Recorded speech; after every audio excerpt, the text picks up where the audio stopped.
చూస్ country delight, live better. ఇప్పుడే country delight app ని download చేసుకోండి.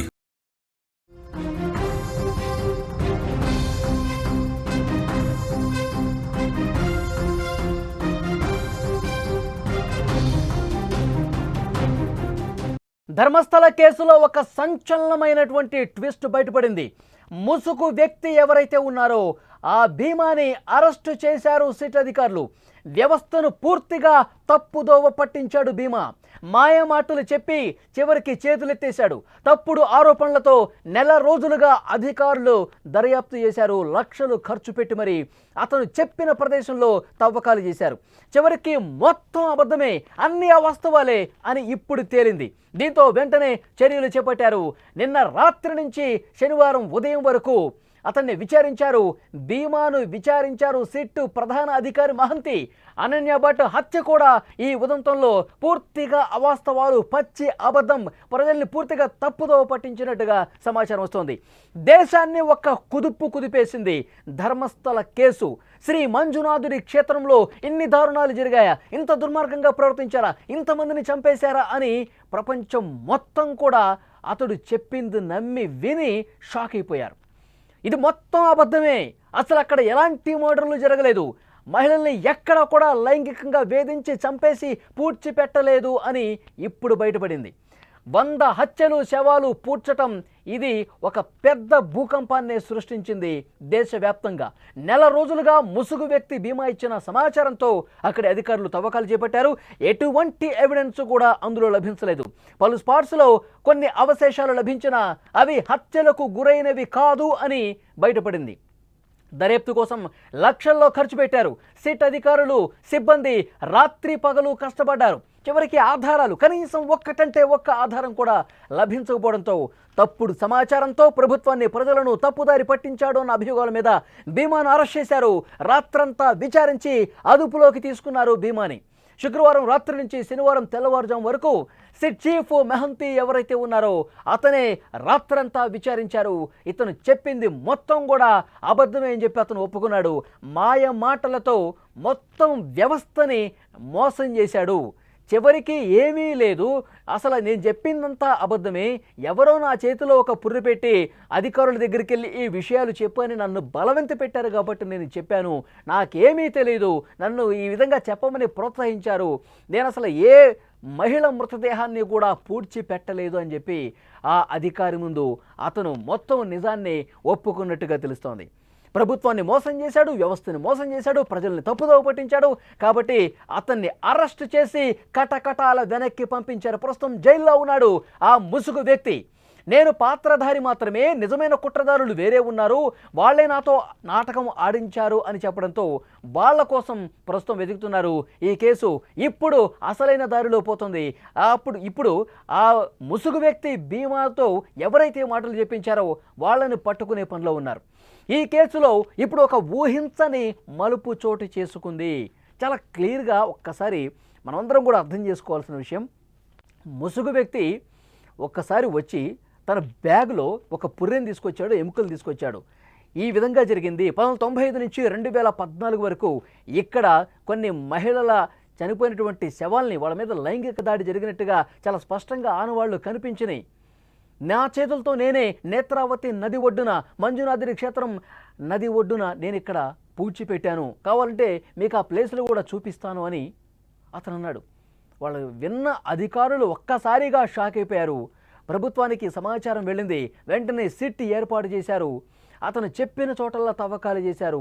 మొత్తం 13 స్పాట్లో, అవి కాకుండా ఇంకొన్ని ప్రదేశాల్లో కూడా తవ్వారు. కొంతమంది కార్మికులను పెట్టుకున్నారు. తర్వాత తవ్వే యంత్రాలను తీసుకొచ్చారు. అక్కడ వాటర్ వస్తుంటే, వర్షాలు పడుతున్నాయి కదా, అప్పుడు వాటర్ వస్తుంటే వాటర్ కూడా పారదోలటానికి మోటార్స్ని పెట్టారు. ఇన్ని లక్షల ఖర్చు పెట్టి అక్కడ తవ్వకాలు చేస్తే ఆఖరికి ఇతను చెప్పింది ఏంటి? ఏమీ లేదు, అంతా అబద్ధమే, నేను పూర్తిగా అవాస్తవాలు చెప్పాను, నన్ను బెదిరించారు సార్, నన్ను బెదిరించారు, నా చేతిలో పుర్రె పెట్టారు, ఈ విధంగా చెప్పమన్నారు, లేదంటే చంపేస్తామన్నారు, వాళ్ళు చెప్పింది చెప్పినట్టుగా చేశాను, ఆఖరికి కోర్టులో పిటిషన్ కూడా వాళ్లే వేశారు, నాకు సంబంధం లేదు అని చెప్పి ఇప్పుడు చెప్తున్నాడు. పోలీసులు గట్టిగా అసలు ఏంటి నీ సంగతి, ఏమీ కనిపించలేదు అని గట్టిగా నిలదీస్తే నిజం మొత్తం ఒప్పుకున్నాడు. దయచేసి నన్ను వదిలిపెట్టండి, నేను మా ఊరికి వెళ్ళిపోతాను, నేను ఏ మహిళ మృతదేహాన్ని కూడా ఇక్కడ పూడ్చిపెట్టలేదు, నేను చెప్పిందంతా అబద్ధమే, నాతో కొంతమంది ఈ విధంగా బలవంతంగా చెప్పించారు సార్, ప్లీజ్ నన్ను వదిలేయండి అని చెప్పి ఇప్పుడు కాళ్ళు పట్టుకునే పరిస్థితికి వచ్చాడు ఆ ముసుగు వ్యక్తి. ఇక్కడ ఇంకొక భారీ ట్విస్ట్ కూడా ఉంది.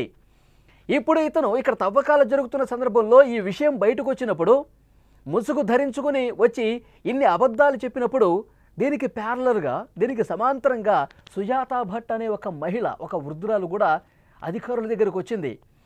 మా అమ్మాయి కనిపించట్లేదు 2003వ సంవత్సరం నుంచి, ఇక్కడ ఎంబీబీఎస్ ఫస్ట్ ఇయర్ చదువుతోంది, నా కూతురు అనన్య భట్ అప్పుడే మిస్ అయిపోయింది. ఎప్పుడైతే ఇతను ఆ డేట్లతో సహా చెప్తా ఉన్నాడో ఆ సంవత్సరాల్లో కొంతమందిని ఇక్కడ పూడ్చిపెట్టానని చెప్తా ఉన్నాడు కదా, అదే సమయంలో నా కూతురు అనన్య భట్ కూడా మంజునాథ క్షేత్రం దగ్గరే మిస్ అయిపోయింది. అప్పట్లో నేను పోలీసులకి కంప్లైంట్ ఇవ్వడానికి వెళ్తే కనీసం నా కంప్లైంట్ ఎవరు స్వీకరించలేదు, ఇంకా నన్ను మెడబట్టుకుని బయటకు గెంటేశారని చెప్పి కన్నీళ్లు పెట్టుకుని ఏడ్చింది కదా. ఏమి చెప్పింది కూడా పూర్తిగా అబద్ధం. అసలు ఈ సుజాత భట్కి కూతురే లేదు, అసలు అనన్య భట్ అనే పేరుతో ఎవరూ లేరని ఇప్పుడు అర్థమవుతుంది. ఇప్పుడు పోలీసులు విచారణలో సుజాత భట్ కూడా నిజాలు మొత్తం ఒప్పేసుకున్నట్టుగా తెలుస్తోంది. సుజాత భట్ను కూడా ఈరోజు రేపు అరెస్టు చేయబోతున్నట్టుగా తెలుస్తోంది. అంటే కట్టుకథలు అల్లారు. ఈ ముసుగు ధరించిన వ్యక్తి ఒకవైపు చెప్పి తవ్వకాలు చేస్తుంటే అట్ ద సేమ్ టైం ఒక మహిళ కూడా వచ్చి ఇలాంటి ఆరోపణలతోనే చెప్తే ఇంకా దీనికి బలం చేకూరుస్తుంది. ఇంకా పూర్తిగా అధికారులు కావచ్చు, ప్రజలు కావచ్చు, సమాజం మొత్తం నమ్మటానికి ఎక్కువ స్కోప్ ఏర్పడుతుందన్న ఉద్దేశంతో ఈ మహిళతో కూడా చెప్పించారనమాట. సుజాత భట్ అనే వృద్ధురాలు వచ్చి నా కూతురు కూడా ఇక్కడే మిస్ అయిపోయింది, కనీసం ఆమె ఏడుస్తోంది. ఇంకా ఏడ్చి అధికారుల ముందు ఏం చెప్తుందో తెలుసా, అనన్య భట్ నా కూతురు, కనీసం ఆమె అస్థికలన్నా ఇస్తే మా సంప్రదాయం ప్రకారం మేము అంత్యక్రియలు చేసుకుంటాం, అప్పుడైనా నా కూతురు ఆత్మకు శాంతి కలుగుతుంది అని చెప్పి బోర్ నేడుస్తుంది. అంటే ఎంత ఏ విధంగా నటిస్తున్నారో చూడండి. ఇది మొత్తం నటన అనేది అర్థమైపోతుంది. అంటే ఏ ఉద్దేశంతో చేశారు మరి? ఆ మహిళ అసలు తనకు కూతురే లేదు, నా కూతురు చనిపోయింది, నా కూతురు అస్థికలన్నా ఇవ్వండి. ఈ ముసుగు వ్యక్తి చెప్తా ఉన్నాడు కదా చాలామందిని పూడ్చిపెట్టానంటే ఒక ప్లాన్ ప్రకారం, ఒక పకడ్బందీ ప్రకారం వీళ్ళ క్యారెక్టర్లు డిజైన్ చేశారు. ఇక్కడ మంజునాథ క్షేత్రంలో ధర్మస్థలలో ఎన్ని దారుణాలు జరిగాయి అని ఒక అవాస్తవాన్ని నిజం చేసే దాంట్లో భాగంగా కొన్ని క్యారెక్టర్స్ క్రియేట్ చేసి ఈ విధంగా సమాజం ముందుకు తీసుకొచ్చారు. ఇది చాలా క్లియర్గా పోలీసులకి, ఇప్పుడు ఇన్వెస్టిగేట్ చేస్తున్నటువంటి అధికారులకు కూడా అర్థమైంది. సుజాత భట్ కూడా నిజాన్ని ఒప్పుకున్నట్టుగా తెలుస్తుంది, ఆమెను కూడా అరెస్టు చేయబోతున్నట్టుగా ఇన్ఫర్మేషన్ వస్తుంది. అంటే ఇప్పుడు అక్కడ అర్థమవుతుంది, అక్కడ చాలామంది ఇప్పుడు దీని గురించి మాట్లాడుకున్నారు. ధర్మస్థల నిర్వాహకుల్ని బద్నాం చేయడం కోసం, వాళ్ళ మీద బురద జల్లడం కోసం, వాళ్ళ మీద కోపం పెంచుకుని వాళ్ళని ఈ సమాజంలో వాళ్ళ పేరు చెడగొట్టాలన్న ఉద్దేశంతో, అసూయతో ఇది చేసినట్టుగా ఇప్పుడు నమ్మాల్సిన పరిస్థితి ఏర్పడింది. అంటే వాళ్ళని దోషులుగా చిత్రీకరించే దాంట్లో భాగంగా ఈ క్యారెక్టర్స్ అన్ని క్రియేట్ చేసి ధర్మస్థలలో ఈ విధంగా జరుగుతుందని చెప్పి ప్రజల్లో ఒక అపోహని క్రియేట్ చేయడం కోసం, దాన్ని వాస్తవాన్ని నమ్మించే దాంట్లో భాగంగా ఈ క్యారెక్టర్లన్నీ కూడా ఈరోజు ముందుకు వచ్చి ఈ విధంగా మాట్లాడిన పరిస్థితి ఉంది అని చెప్పి ఇప్పుడు బయటకు వస్తుంది. ఇన్వెస్టిగేట్ ఇంకా చేస్తూ ఉన్నారు, సుజాత భట్ని ప్రశ్నిస్తూ ఉన్నారు. ఇంకా ఎవరైతే ఉన్నారో దీన్ని నమ్మి గత కొన్ని రోజులుగా మీడియా ముందుకు వచ్చి మాట్లాడుతున్న వ్యక్తులు ఎవరైతే ఉన్నారో వాళ్ళందరినీ కూడా క్షుణ్ణంగా పరిశీలిస్తూ ఉన్నారు. ఈ కుట్ర వెనకాల అసలు సూత్రధారులు ఎవరున్నారు దాన్ని పట్టుకునే పనిలో ప్రస్తుతం సిట్ బృందం పనిచేస్తుంది. ఈ ముసుగు వ్యక్తిని అరెస్ట్ చేసేసారు, ఇప్పుడు జైల్లో ఉన్నాడు, కటకటాల్లో ఊచలు లెక్కిస్తున్నాడు, ఇప్పుడు కాళ్ళు పట్టుకున్నాడు సిట్ అధికారులకి. అంటే ఆ బుద్ధి ఏమైంది? ఎవరో ఏదో చెప్తే దాన్ని తీసుకొచ్చి ఈ విధంగా చెప్పి మొత్తం అందరినీ, ఇటు ప్రజల్ని, ప్రభుత్వాన్ని, అధికారులు అందరిని కూడా మోసం చేసినట్టు కాదా? ఈ విధంగా చేస్తే తర్వాత నేను శిక్ష అనుభవించాల్సిన పరిస్థితి వస్తుందని చెప్పి ఆయనకు అనిపించలేదా? ఇప్పుడు సుజాత భట్ కావచ్చు, ఇంకా ఎవరైనా సరే వాళ్ళందరినీ కూడా చాలా క్షుణ్ణంగా అధికారులు ప్రశ్నిస్తూ ఉన్నారు. నేడు రేపు ఆమెను కూడా అరెస్ట్ చేసే అవకాశం కనిపిస్తుంది. ధర్మస్థల కేసుకు సంబంధించి పూర్తిగా వాస్తవాలు ఇప్పుడు బయటకు వస్తున్నాయి.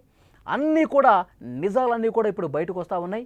ధర్మస్థలలో అసలు ఏమీ జరగలేదు, ఎవరైనా మిస్ అయినటువంటి కేసులు అంటే దానికి సంబంధించిన ఇన్వెస్టిగేషన్లు వాటి పరిధిలో అవి జరుగుతున్నాయి. కానీ ఇక్కడ మాత్రం మహిళలకు సంబంధించి ఈ పుణ్యక్షేత్రంలో మహిళలు లైంగికంగా వేధింపులు గురై లైంగిక దాడులు జరిగి ఇక్కడ చంపేసినటువంటి ఘటనలు లేవు. అవన్నీ కూడా పచ్చి అబద్ధాలు. మంజునాథుడి క్షేత్రాన్ని తక్కువ చేసే దాంట్లో భాగంగా ఇక్కడ నిర్వాహకుల మీద కోపంతో, ద్వేషంతో, అసూయతో ఒక పని కట్టుకొని ప్లాన్ ప్రకారం పకడ్బందీగా చేసినటువంటి ఒక కేసుగా కనిపిస్తోంది. కేవలం ఆ ఉద్దేశంతో చేసినట్టుగానే దీన్ని డిజైన్ చేసినట్టుగానే కనిపిస్తోంది. ఆ క్యారెక్టర్లు వీళ్ళు చెప్పింది అవాస్తవం అని చెప్పి ఇప్పుడు అధికారులు కూడా ఇన్వెస్టిగేషన్లో బయటపడుతున్నటువంటి విషయాలు. ఇంకా ఎన్ని వాస్తవాలు బయటకు వస్తాయో తెలియదు. ఇంకా ఎలాంటి భయంకరమైనటువంటి నిజాలు బయటకు వస్తాయో తెలియదు. పాపం పిచ్చోళ్ళలాగా అధికారులు పగలు రాత్రి అక్కడ కాపలా పెట్టి ఆ అడవిలో వాళ్ళు తవ్వి ఇంకా ఎవడన్నా వచ్చి ఏమన్నా చేస్తాడని చెప్పి అక్కడ కొంతమంది సెక్యూరిటీని కూడా రాత్రింబగళ్ళు పెట్టి వర్షంలో తడుస్తూ కూడా అక్కడ సెక్యూరిటీ ఏర్పాటు చేసిన పరిస్థితి. ఇన్ని అబద్ధాలు చెప్పి పూర్తిగా అధికారులకి నిద్రాహారాలు మానుకుని వాళ్ళు పనిచేశారు. లక్షలు ఖర్చు పెట్టి తవ్వకాలు జరిపారు. ఆఖరికి ఫైనల్గా క్లైమాక్స్కి వచ్చేసరికి నేను చెప్పింది అబద్ధం అని చెప్పి ఒక మాట అనేశాడు. సో వీళ్ళని కఠినంగా శిక్షించాలని చెప్పి అక్కడ స్థానికులు కూడా డిమాండ్ చేస్తున్నారు. మంజునాథుడి క్షేత్రాన్ని, ఆ క్షేత్రం విలువను తగ్గించే దాంట్లో భాగంగా భక్తుల నమ్మకంతో ఆడుకున్నారు వీళ్ళని చాలా కఠినంగా శిక్షించాలని ధర్మస్థల గ్రామస్తులు, ఆ శ్రీ మంజునాథుడిని నమ్మే భక్తులందరూ కూడా ప్రస్తుతం డిమాండ్ చేస్తూ ఉన్నారు. ఇలాంటి వాళ్ళకి బుద్ధి వచ్చే విధంగా కఠినంగా శిక్షించాలి. అలాగే వీళ్ళతో ఎవరైతే చెప్పించారో ఆ సూత్రధారులు ఎవరైతే ఉన్నారో వాళ్ళని పట్టుకొని వాళ్ళు కూడా కఠినంగా శిక్షించాలని డిమాండ్ చేస్తూ ఉన్నారు. ఫ్రెండ్స్, ఈ వీడియో చూస్తున్న అందరూ కూడా మీరు స్పందించండి. ధర్మస్థలలో ఒక ఎంతటి పెద్ద వివాదమై కూర్చుందో మనకు తెలుసు. గత కొన్ని రోజులుగా ఇక్కడ ఇన్ని దారుణాలు చేశారని చెప్పి అందరూ కూడా మాట్లాడుకున్నటువంటి పరిస్థితి. ఇప్పుడు ఇదంతా ఏమీ లేదు, అన్ని అవాస్తవాలే. ఒక కుట్రపూరితంగా ఈ ముసుగు వ్యక్తి కూడా వచ్చి అబద్ధాలు చెప్పాడని తెలిసిన తర్వాత మీకేమనిపిస్తోంది? తప్పకుండా కామెంట్ రూపంలో తెలియజేయండి.